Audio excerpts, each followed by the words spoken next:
Hi, I'm Heather Smith and welcome to Cloud Stories, a podcast exploring the accounting and business apps community. Stay up to date with the curated content I'm sharing by signing up to the Accounting Apps newsletter, available at heathersmithau.com.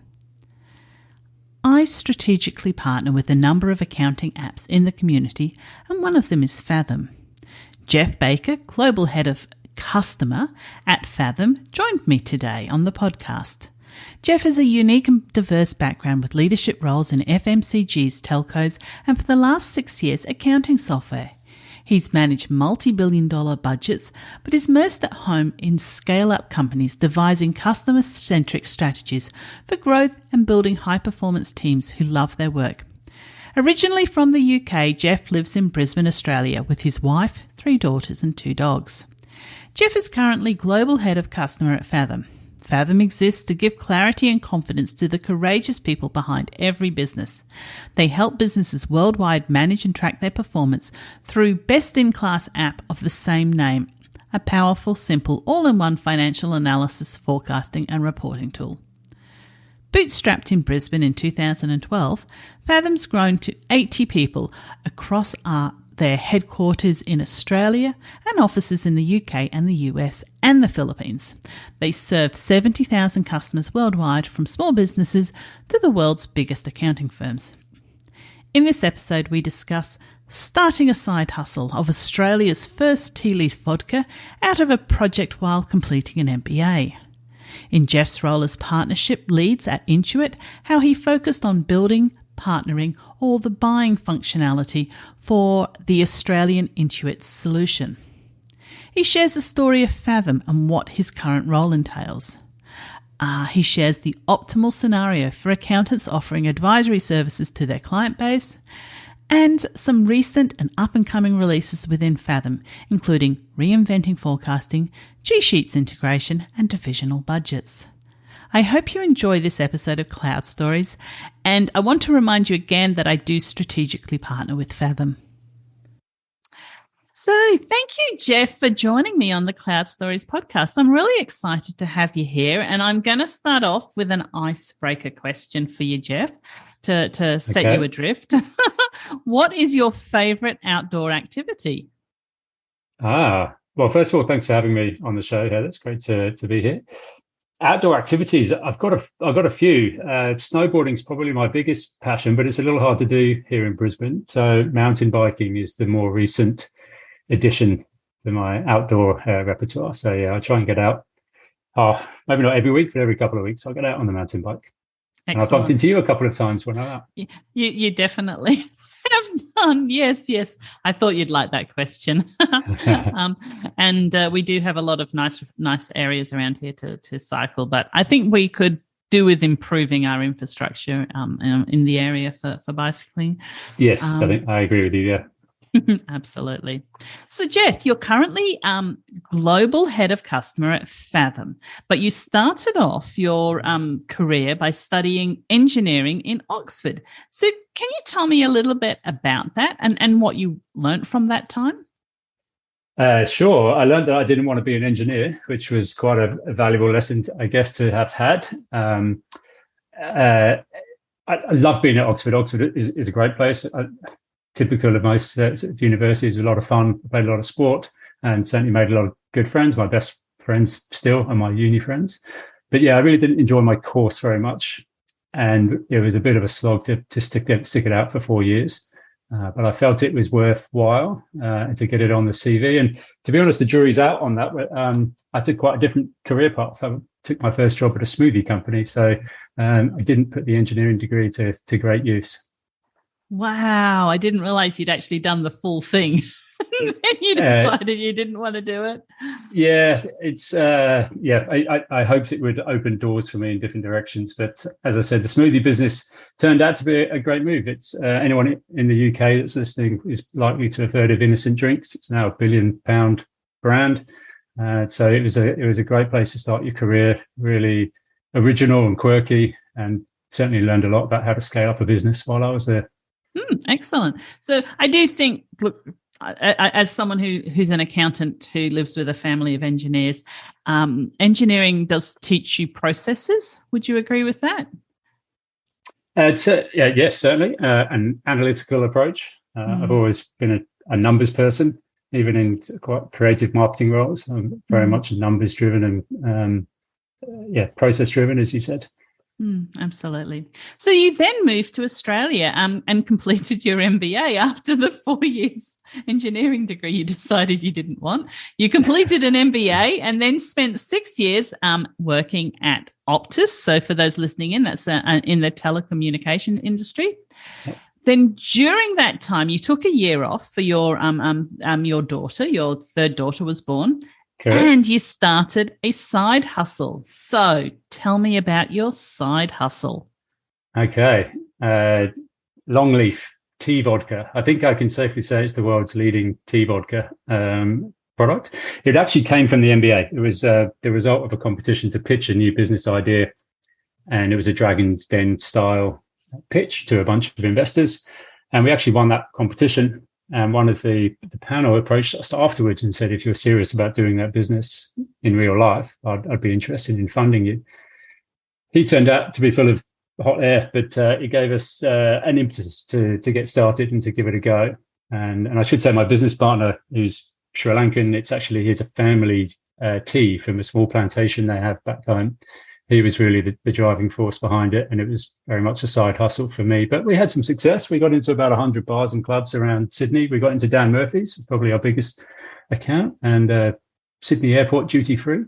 We won a few awards as well, but COVID and the lockdown kind of was a killer blow to that business, unfortunately. Oh, okay. So it's no longer happening? No, it's on the shelf. I think we'll rely on the appreciation of the few bottles that exist, that they'll become a collector's item one day, maybe. Oh, fantastic. Well, it was wonderful to have a side hustle, and what a brilliant thing to actually come out of an MBA. And I'm sure there was so much learnings for you having that as a side hustle. Yeah, the MBA was really, as I said, my roles primarily were in marketing before. So getting my first glimpse of accounting, finance, venture capital, that sort of thing was really interesting. And to be able to put that straight into practice was a great learning curve. We certainly learned about cash flow and the importance of that over just sort of profit margins, for example. In the booze business, you pay a lot of money up front to make a batch of product, and you may not get paid for it for several months. So managing the cost of that capital was difficult. It was a real challenge and certainly a learning curve. Yeah, absolutely. And my understanding is Sri Lanka is going through some really challenging economical times at the moment. So it's a shame that we can't put out a call out to support the vodka and to support his plantation. But there you have it. So from there, Geoff, you spent almost 3 years at the Sydney Intuit office in the role of partnership leads.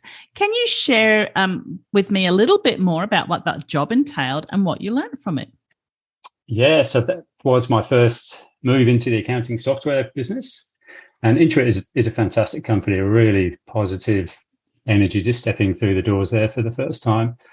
And I love the role. I love the team. I thought in some ways I had the best role in the business because I didn't just get to work with smart people within the company. I got to work with the smart people across the whole ecosystem.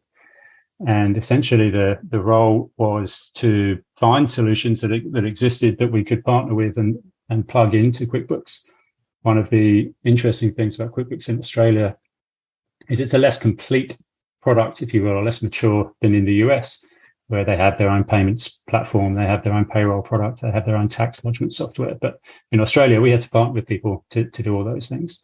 And in many ways, you get a better result, I would say, and certainly a quicker result by finding the best in class and hopefully working with them to plug in a solution which helps your customers. So yeah, really interesting role to take on. And as I said, my first foray into accounting software. So I certainly learned a ton.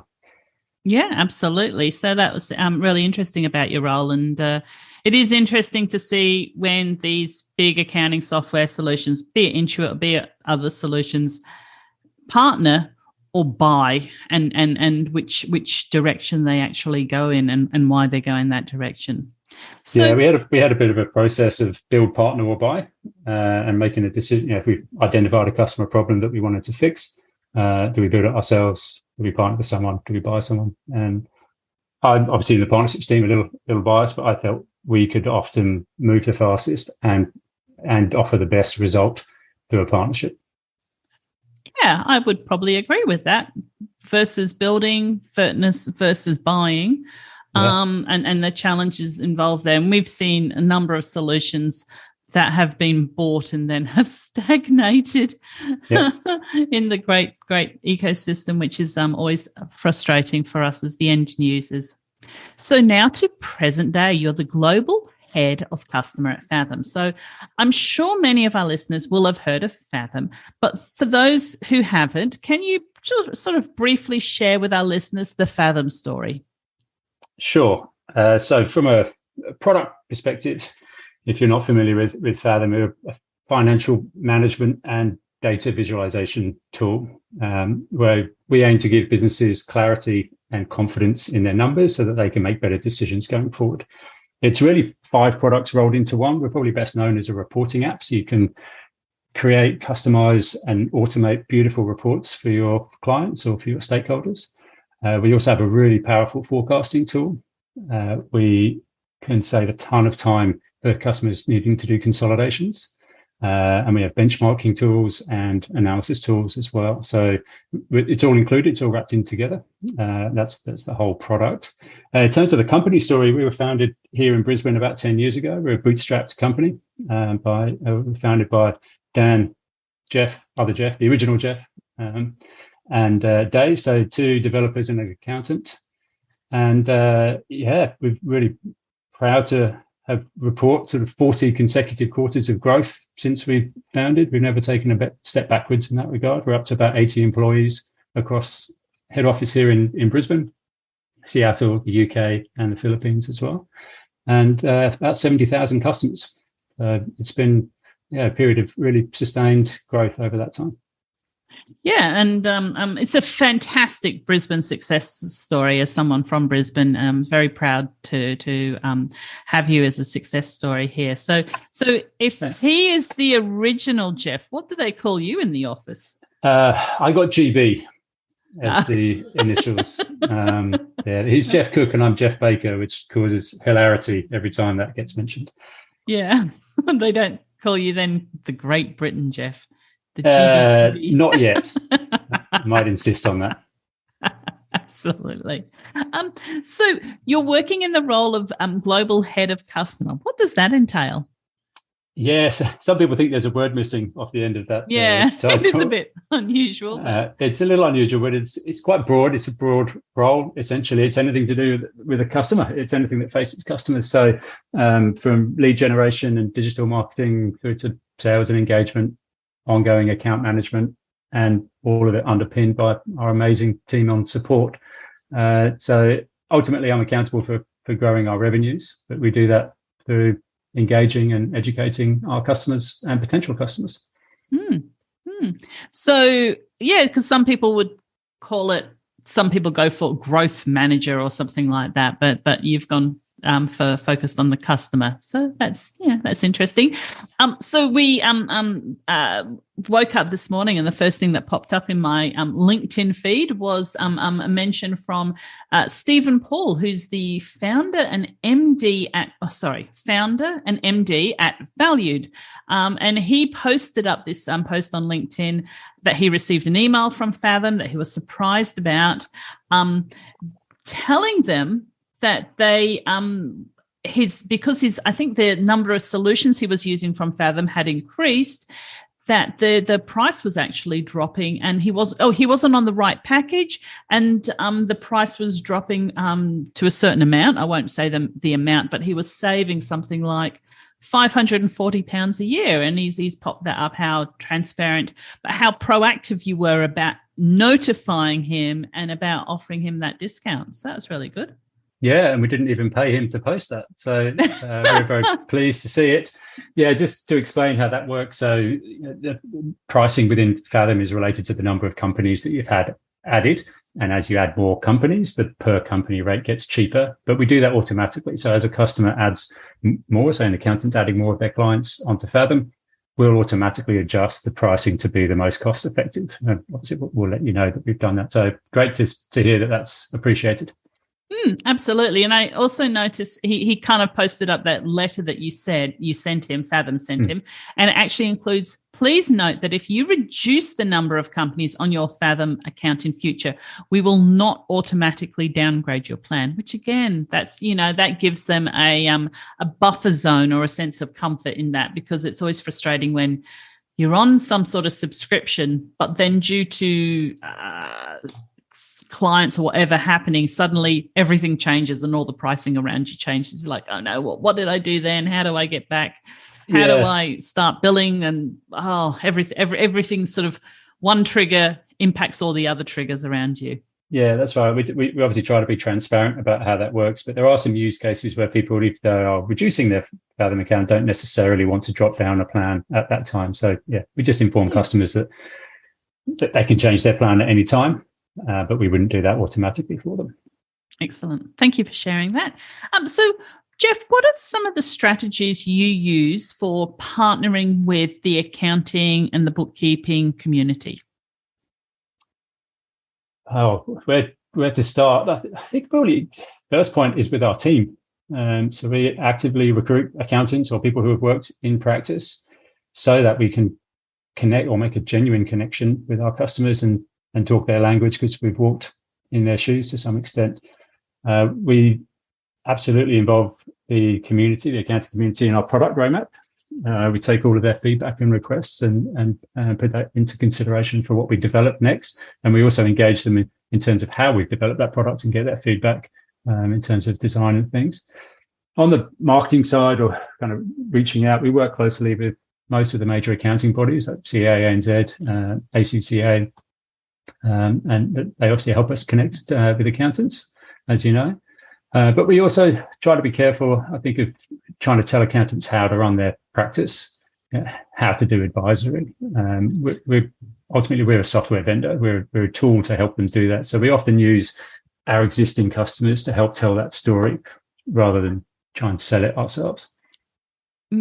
It's interesting because I had a conversation with David Boyer, who many people have heard, who from years ago would say, vendors don't tell us how to run our business. Vendors don't tell us how to run our business.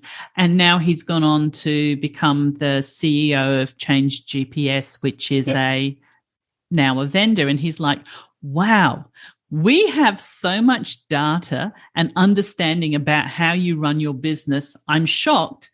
And it's almost like his position on that has flipped, because he's actually seeing it from the inside, and the actual data and the number of businesses and how they're operating.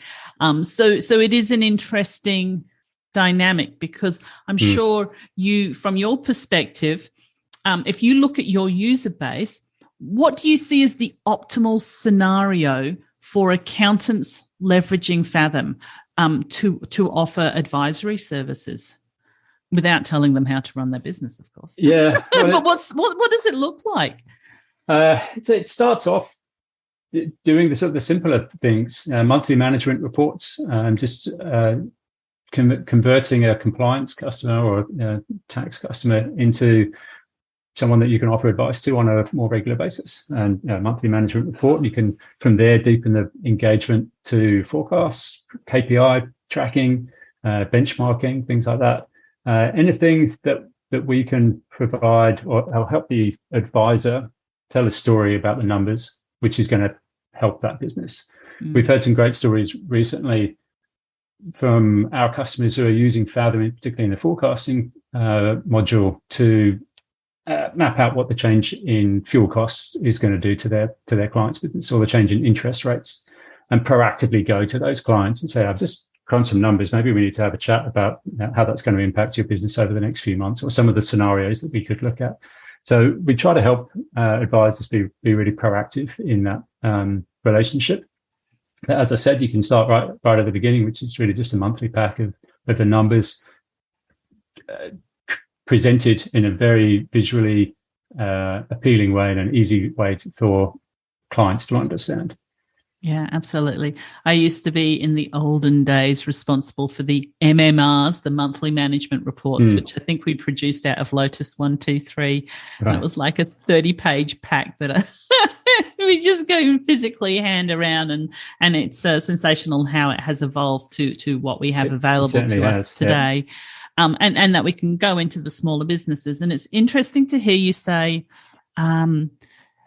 we know the environment at the moment is somewhat concerning. And we know there's a lot of factors that we should be somewhat concerned about in terms of supply chain, in terms of the economic environment, in terms of interest rates going up, etc. And while as accountants we're not in the job of predicting that, we can put something around that, put some concerns around that, develop those forecasts so that we are prepared. And thinking through some strategies in place. So, and you can sort of, as you said, use that with the forecasting within Fathom to do that. Yeah, absolutely. So let's talk about some of the new developments that have been happening in the Fathom world. Okay, so there's a number of things, there's a number of features and functionalities that have come out of Fathom. But can you sort of initially let's touch on the recent developments between the Fathom and the US Intuit partnership? Sure. So most of your US listeners may be aware that or since Intuit launched QuickBooks Advanced, Fathom was included within that. It was part of the subscription. And that offer is coming to an end in August of this year. So after 3 years of being in market, that offer will be sunset. I don't think there's, unfortunately, a dramatic story to tell. It was, we didn't fall out with them and have a big corporate argument. It was a 3-year deal, and the 3 years came to an end. So obviously we would have loved to continue doing it, but that was never the expectation. It's Intuit's premium price point. It's a flagship product from that regard. And I think they always wanted it to be a fully Intuit branded product. And they've had a few years now to build out some functionality that really targets the mid-market and the top end of town. And that's what that product now includes. And our partnership is sunset. And for the Intuit advanced users or the Intuit other users, can they still after August use Fathom? Yeah, absolutely. Nothing has changed other than Intuit aren't picking up the tab for those customers anymore. So their data is still there. They can continue using Fathom. They just need to give us a payment method to do that. But nothing has changed with any customers who weren't on Advanced, just the normal QBO base. That's all business as usual. And actually, that sort of circles back to your original role at Intuit in Australia, in that you talked about build, partner, or buy, and they partnered with you for 3 years. And the Intuit users in the US they got some great products and functionality out of that, and they've sort of gone on to during that time to see, I guess, what was being used and do things around that. Yes. So from our perspective, it's been a really successful partnership. It was interesting personally to be on both sides of the fence of that one, having started at Intuit and then come across to Fathom. Well, that was kind of a full circle moment, which rarely happens in this world, doesn't it? Yeah. So in terms of product development and feature releases, you have Fathom does release some big things over the last 12 months. So let's talk about the most recent one, which is a major integration into Google Sheets. Can you explain a bit more about that and how that works?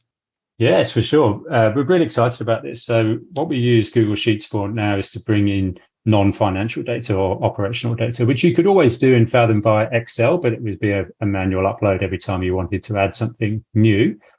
And obviously with Google Sheets, you can sync that up. So the same way as you update data from Xero or QuickBooks, that happens either on demand or overnight, you can now do the same from any data you get into Google Sheets. So you can plug in your CRM data or your Google Analytics data or your inventory data, anything that you can get into Google Sheets, you can now get into Fathom and report on it, create KPIs on it.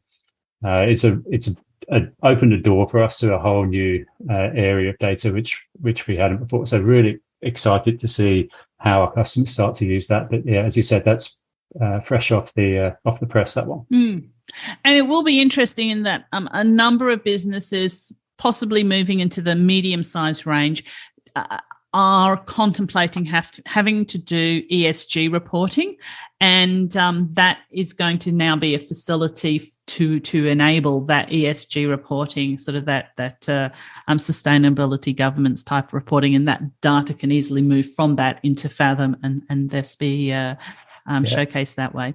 Yeah, that's right. Sorry. Can I clarify? Are you offering a sync between Xero and Google Sheets? That's a good question. You put me on the spot there. Not directly. No. We have a connection, API connection into Xero, and we have an API connection into Google Sheets. But that just brings data into Fathom. What you do in Fathom and what you change around in your forecasts and your reports, that doesn't go upstream into Xero. So you don't change your core accounting ledger.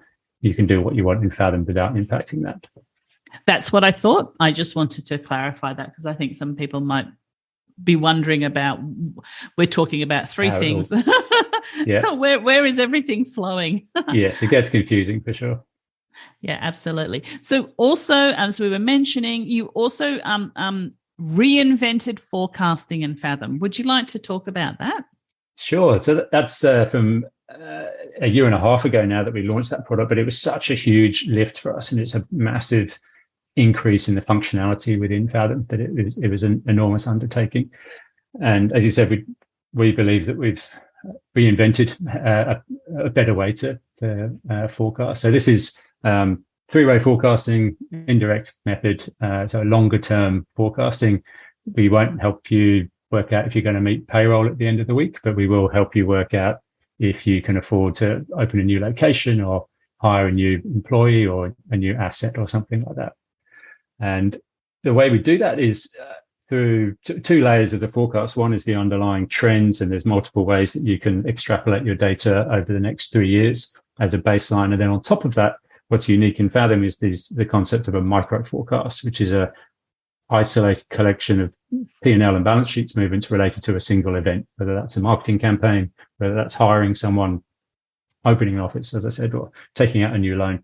And you can use that micro forecast and you can easily move it around dates wise, or you can flick it on and off in different scenarios. So what that allows an advisor to do with their client, or a business owner to do with their team, is to really bring together business planning and financial forecasting. So you can move around your plans on a roadmap, and you can turn this on, turn that off, and in real time you can see what that impact is going to have on your key bottom line metrics, or whatever the KPIs are that you're most interested in tracking.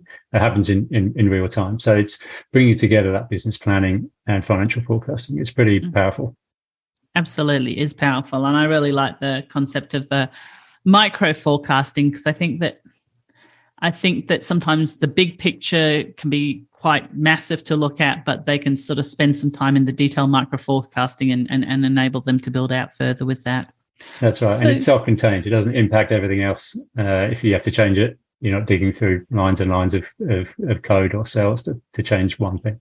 Yeah, absolutely. Absolutely. Thank you for that. So now, do you have any releases on the major new releases coming up in the timeline that we should be looking forward to?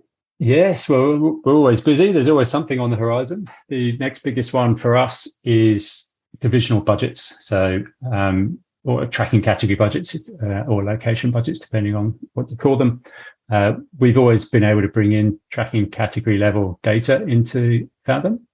And we've recently got access in Xero specifically to look at budgets per tracking category. So we're looking at ingesting that into Fathom so that, our customers can report and forecast on that level of detail. Excellent. When are you looking at bringing that out, or is it still in the works? It's still in the works, so I think I wouldn't be too popular in the office if I gave a date. But soon.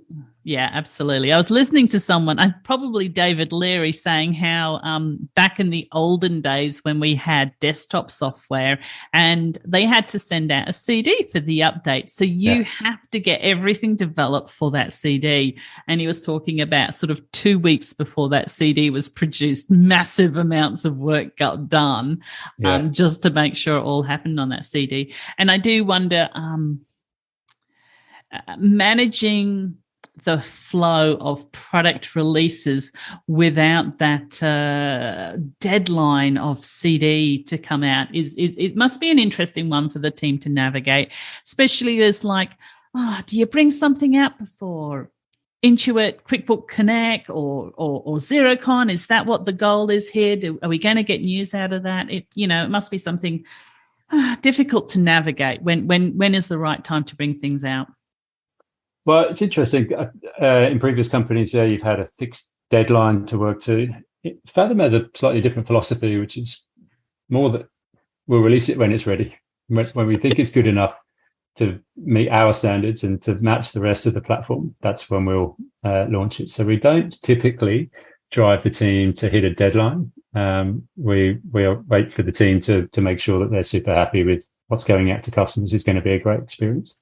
Yeah, and that makes sense. And I think that sort of comes from maturity of being in business for a decade and having confidence in what you're doing and being making sure that win-win relationship between the customers.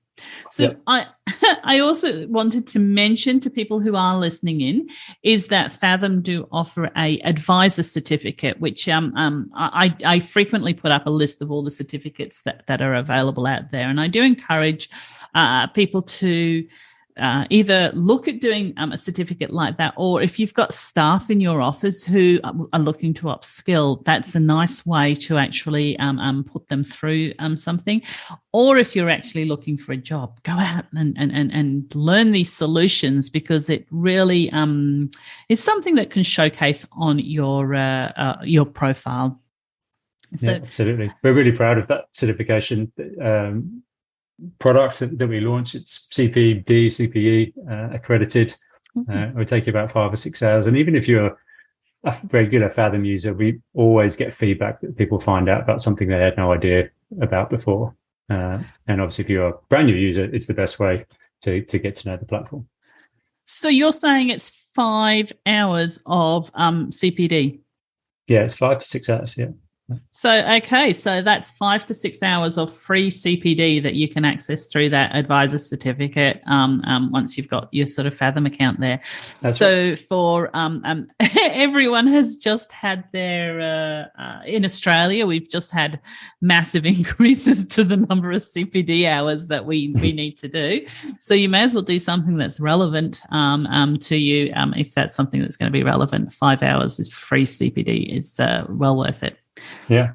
So thank you so much for joining me on the Cloud Stories podcast today, Geoff. But before we go, you've suggested to me a book that you think readers will like, which is No Bullshit Leadership by Martin Moore. Can you give us a brief overview of this book and why we should read it? Yeah, so I actually did a course with Marty last year, and he's turned a lot of that content into this book, which was launched last year. He's Brisbane based. He's the ex-CEO of one of the large energy companies, and he's turned his passion for leadership and mentoring into a startup with his daughter. So he's gone from billions of dollars of revenue and thousands of employees to just the two of them. And it really connected with me, just genuinely insightful, genuinely practical. I often find myself almost word for word using his mantras and strategies. And it's especially useful as a manager or of a leader. I think when you step up to managing managers, that's sort of 2 levels of management. It's quite a practical guide to help you manage that transition when you've got less and less control of the front line and what's actually happening, and balancing control, accountability, empowerment, things like that. Yeah, absolutely. And I imagine, as you said, you Fathom have now teams across the globe. So whatever happens, even if we don't say, oh, are they working from home? You're still managing people remotely, whatever happens, and navigating this sort of new world that we're living in. Yeah. He does, incidentally, he does a free weekly podcast, which I think is incredibly generous in its amount of content that he shares. So there's a free plug there. I don't know if we can say no bullshit leadership without your podcast getting a language warning. I will now have to make my podcast. It will be the second explicit podcast that I have released in 150 episodes. But yes, you said it first, though. I did say it first. I knew that. I've made a note down here. That was what I was writing down on my paper to make sure I don't get banned on my podcast in the station. But thank you for sharing that, and I'm really interested to hear that he's from Brisbane, so I'll look that up and take a look at that book and listen to his podcast. I always like listening to a new podcast. So thank you again, Geoff, for joining us on the show today. Very welcome, Heather. How can people get in contact with you, and how can people find out more about Fathom? So for me personally, probably LinkedIn is the right place to get in touch, and for Fathom, just fathom.com. You'll find pretty much everything you need on the website. Thank you so much. Very welcome, Heather. Great to chat with you. Awesome. I hope you like listening to that interview with Geoff Baker. As you may have realised, he actually did for a number of years just live a few kilometres away from where I live, so I do see him out and about quite frequently.